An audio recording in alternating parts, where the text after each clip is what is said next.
Saya ngelihat ibu hamil yang pada jadi apa sih istilah sekarang, mager gitu ya. Itu luar biasa juga, banyak juga. Nggak gini maksud saya. Jadi kalau ibu hamil kan harus sehatnya jiwa raga dong gitu. Ibu hamil tiduran melulu. Ini sekitarnya juga kan ngebentuk itu kan. Kan banyak sekali ini misalnya. Kamu nggak boleh dong capek, nggak boleh ini dong. Kamu lagi hamil loh, lagi hamil muda. Kamu harus tidur, harus istirahat, jaga kehamilannya ini segala macam. Gitu. Saya bilang, hello ibu, gitu. Hamil proses normal nih.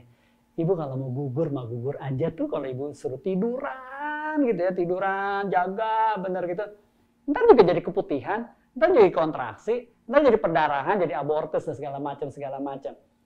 Terus saya harus apa dokter Ahmad? Harus berimbang dong semuanya. Kan hamil proses normal. Yang lakukan kegiatan-kegiatan secara normal, semuanya normal aja. Kalau boleh dibilang tidak berlebihan, oke setuju, tidak berlebihan. Misalnya olahraga, suka olahraga kan, olahraga jangan dihilangin. Ini kan aneh nih, ini coba ya. Saya nganjurin pasangan ini supaya hidup sehat. Antara lain olahraga teratur. Saya kan ngomongin teratur, bukan kenceng, bukan kuat gitu. Hamil tuh dia terus, setelah hamil olahraganya diberhentiin. Karena mesti jaga kehamilannya. Kan aneh. Dia hamil gara-gara dia sehat. Antara lain olahraga. Tapi begitu hamil olahraganya suruh berhentiin. Suruh diem, suruh istirahat. Jadi gemuk lah, jadi ini, jadi segala macem.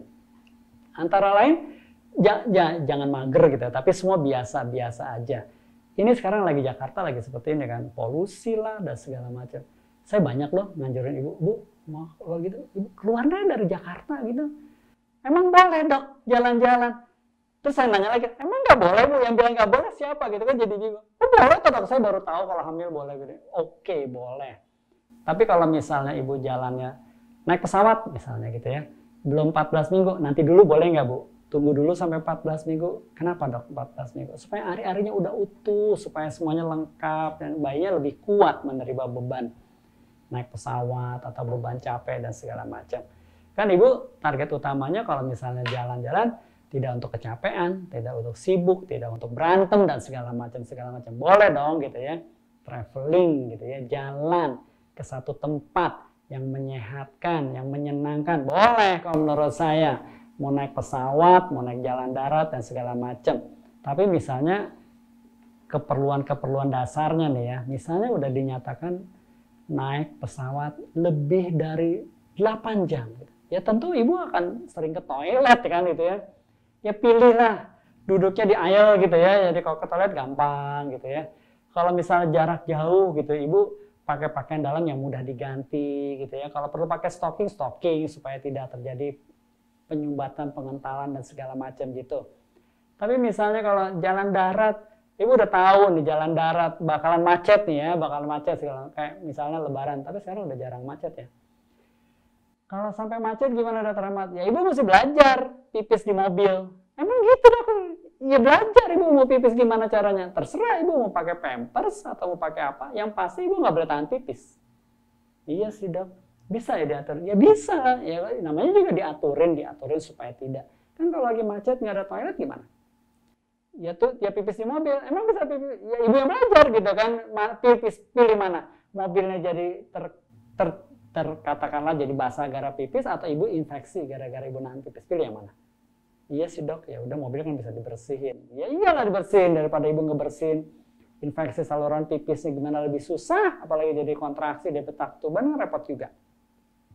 Sekali lagi yang saya mau bilang, organ-organ yang mesti diperhatikan kan organ reproduksinya kan. Ya toiletnya lah, ya ganti pakaian dalam, pemilihan pakaian dalam. Kalau mesti banyak minum, kan banyak pasien saya, dok saya supaya nggak kencing, saya nggak minum dulu dok, gitu. Ya nanti ibu mau create masalah yang lain pula, gitu ya, jadi dehidrasi lah, inilah itu dan segala macam.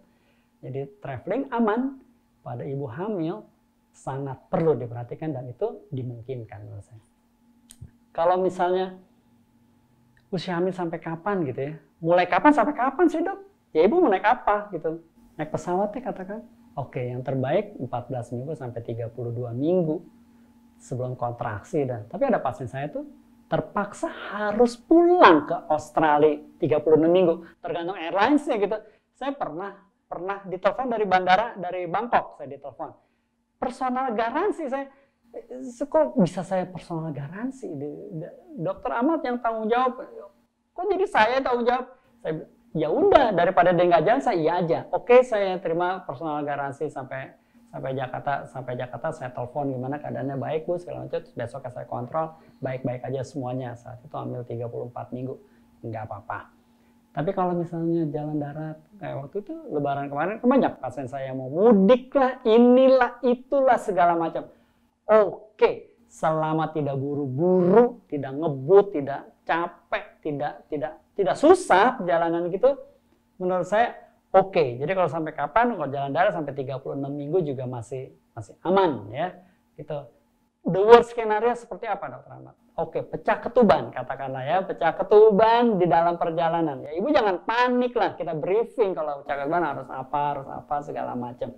Kalau memang mesti turun, ya tentunya kan kereta atau pesawat itu kan terhubung dengan ground staff-nya juga, dia akan mempersiapkan itu semua. Kalau sampai ngaco semuanya, kan pernah juga ada yang lahir di pesawat lah, lahir ini, lahir itu, segala macam juga. Ya ini pengetahuan yang juga harus dimiliki gitu kan. Sebenarnya kalau sampai the worst skenario terjadi, sampai lahir, ya diambil aja bayinya gitu, dibersihin, didekap sama ibunya, segala macam. Ya itu semuanya aman kok kalau itu sampai terjadi. Ya insya Allah sih semuanya kalau memang kita rencanakan gitu ya, bisa aman dan tenang.